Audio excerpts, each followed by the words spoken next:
Alright, I got about 6 questions and comments I want to get through real quick, so this will be Q&A video number 35. The first comment comes from TheGamertwist.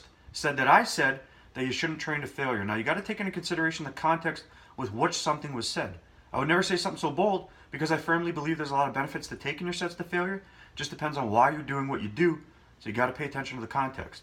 Next question comes from Tasos Zagos. I was talking about strength circuits, doing one push, one pull, one lower body exercise in circuit fashion. He said, is this full body? I say, yeah, it would likely fall under the classification of full body. Next question comes from Joy Jabed. Wants parameters for high neural demand workouts and low neural demand workouts. Now, they don't exist. You're asking for an objective measurement for something that's entirely subjective. What I would use, rating of perceived exertion. If your set or your workout feels like a 5 or a 7 out of 10, likely low demand. If it feels like a 9 or a 10 out of 10, likely high demand. So use that, rating of perceived exertion. Tiziano had a question about fat loss. What's best?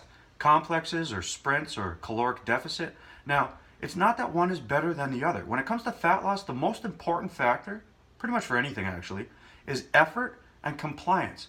What are you going to work hardest at and what are you going to stick to? It's not that complexes are better than sprints or vice versa.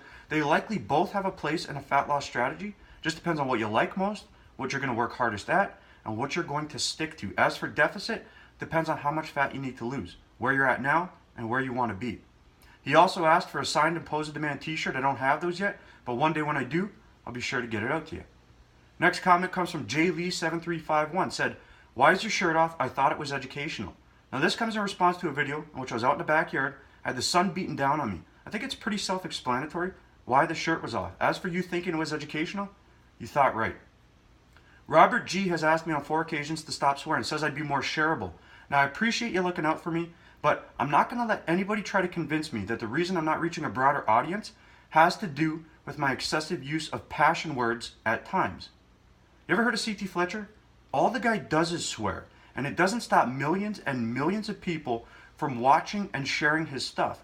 So I appreciate you looking out for me, but I'm not going to let anybody try to convince me that the reason I'm not reaching a broader audience has to do with passion words. I will say this though, over the last 2 years and almost 300 videos, I have made a conscious effort to reduce the amount of passion words, but I'm not going to let you try to convince me that that's why I'm not reaching a broader audience.